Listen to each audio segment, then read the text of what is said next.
Hello and welcome to Newsclick. The government of India has allowed 100% FDI in defense.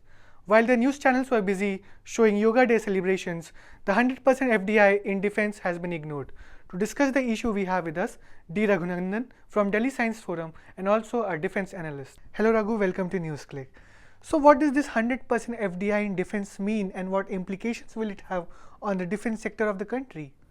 Well, first thing we have to understand is that there was already earlier the provision for FDI up to 100% with prior approval of the government. Up to 49% you could come in on a direct basis, but with government approval up to 100%. The difference is earlier the requirement was you could come in with 100% FDI provided you brought state-of-the-art technology. That has now been amended to say you don't have to bring state-of-the-art technology, it's enough if you bring in modern technology. You have pointed out the state-of-art technology or the modern technology.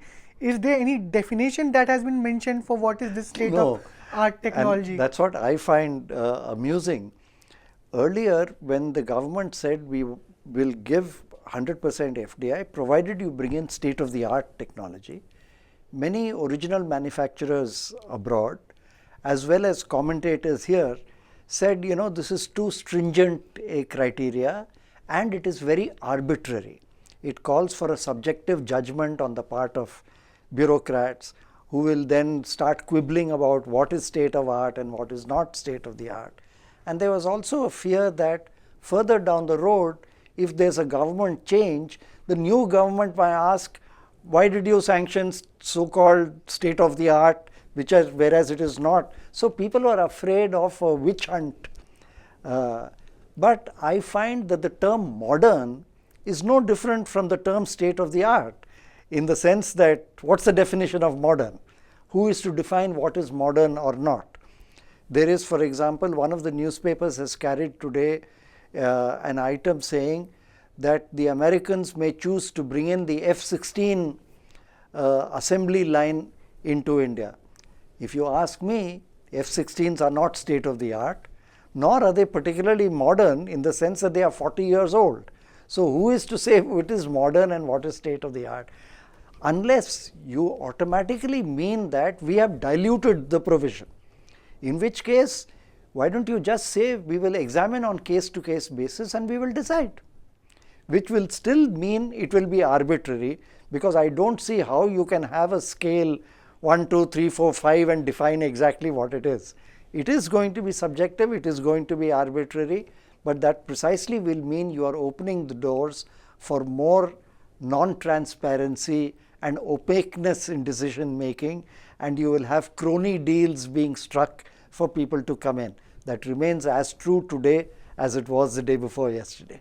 So what impact actually will it have on the deals that you are talking about? Like the dilution of provisions you are talking about, it will have some impact on deals, while on the other hand government claims that removing these clauses, it has cleared various hurdles in the provisions of various deals that are going to be made in future. See, I think there is a fundamental misunderstanding here on the part of the government and on the part of many defense analysts. And that is the idea that it was regulatory hurdles which was preventing overseas manufacturers from coming in with 100% FDI.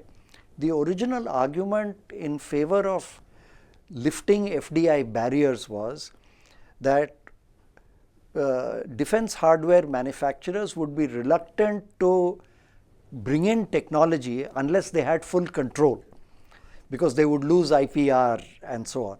Whereas if you give them 100% FDI, they will bring in new technologies, state-of-the-art technologies, because they would be able to retain control. I have never accepted this argument because the world over, there is no history, for example, of any American manufacturer of major defense equipment setting up manufacturing bases outside the US, whether they are given 100% FDI or not.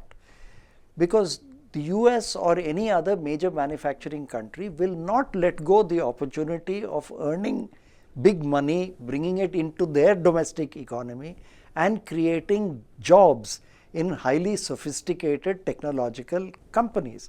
Why will any company bring in technology to a third country in order to set up manufacturing bases there for, let's say, aircraft or missiles or anything like that? I think there are major reasons why defense majors would not bring in equipment, and these are not pertaining to regulatory requirements.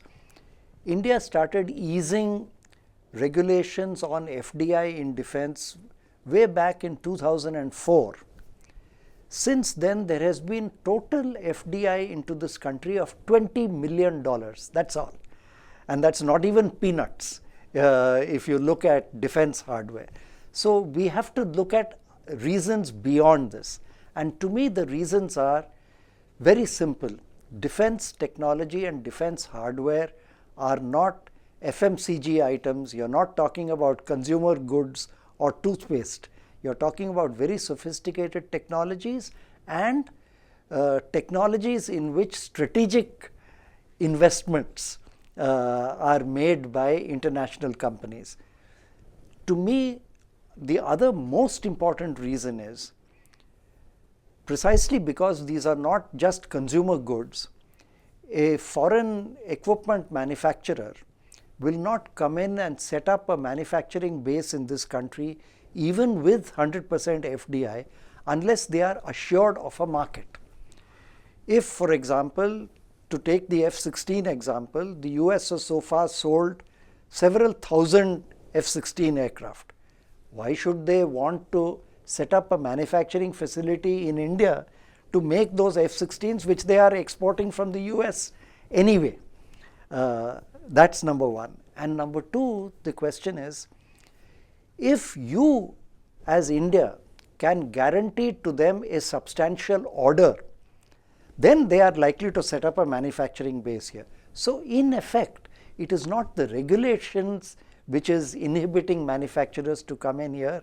It is a guarantee they want from you whether you are going to place an order. So if the Modi government today declares, we are prepared to open our order books to you, then you come and invest 100% FDI or 75%, then you will find the doors opening. Until then, not. Raghu, what impact is it going to have on the export of defense products that the Indian companies have been manufacturing? What impact is it going to have on the indigenous technologies that we are trying to develop since long, and overall on the defense sector of the country? There's two different aspects to the question that you have asked. First is with regard to export.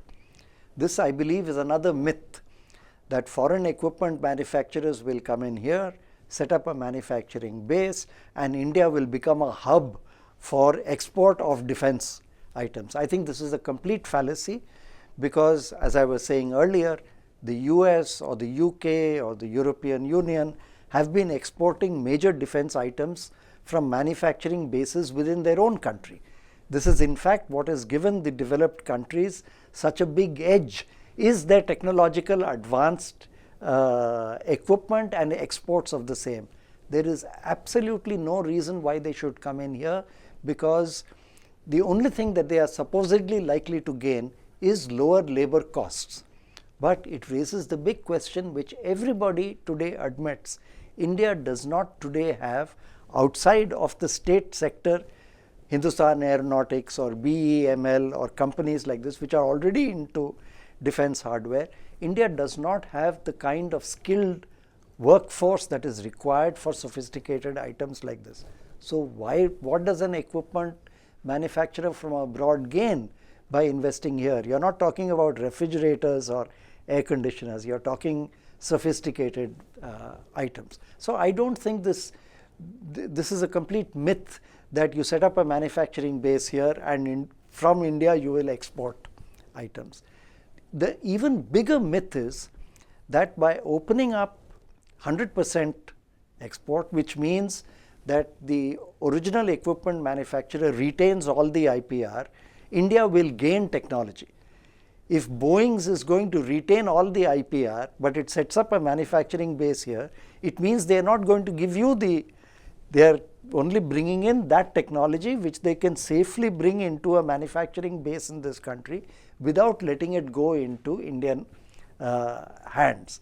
So there is no technology filtering down into the ecosystem from some such manufacturing basis, which is what the assumption is. To my mind, this is the biggest fallacy of all. I read a statement by India's defense minister just a month or so ago, where he said India will acquire defense technology by buying abroad. You buy more abroad, they will then set up manufacturing facilities here, and from that you will acquire technology. It will be totally the reverse. There will be no difference between buying from Boeing USA or buying from Boeing India. Absolutely no difference in terms of the technologies that you acquire. And the impact on defense sector as a whole that we are talking about? Again, for the same reason, you expect that this will bring in sophisticated new technologies. It will enlarge the defense ecosystem, manufacturing ecosystem in this country by expanding the skill base. You have had in this country more than 50 years of manufacture of aircraft, of tanks, of various weapon systems in this country, all in the public sector. Even that has very slowly only filtered into the wider ecosystem, not because the public sector has been reluctant to let it go, but because these capabilities just do not exist outside. Today, if you invite foreign equipment manufacturers who will strike up a deal with one or two private sector manufacturers who don't have the manpower base, the skills to absorb those technologies, it only means you will be providing the Indian private sector partners will be providing the base level of skills. All the sophisticated skills you will still depend on the foreign equipment manufacturer to bring in. I don't expect any filtering down to the wider ecosystems except for very minor components. So it looks like even when you open your doors for 100% FDI in defense, like the older deals, the technology transfer is not taking place. So this entire Make in India project that the Prime Minister has been promoting so ferociously in the market, it looks like a sham. It is a sham if you have a concept of Make in India, which is just going beyond setting up a factory and manufacturing. If you mean by Make in India that somebody sets up a factory here, brings in sub-assemblies, and you turn a screwdriver in this country and put it out in the market and call that Make in India, if that is the only purpose, then Make in India can be satisfied. Even that is very doubtful in sophisticated defense industry. Let's look at it this way. India already has an offset policy. Under that, even if you buy $1,000 million worth of equipment, the foreign equipment manufacturer is obliged to spend 30 to 50% of that amount of money inside this country. That is already Make in India. Today, you know that even if you make so-called indigenous equipment, like the light combat aircraft that we have made, at least 40% is procured from outside. So in any case, you are not making more than 60% in India. If Boeing comes up and sets up a factory here, they will also continue to import bulk of their components, their main technology items from the US, and then do the rest of the assembly here. In that case, I don't see what you are gaining, even from the manufacturing viewpoint, that you would not gain from offsets, which also involves 30 to 50% expenditure inside this country.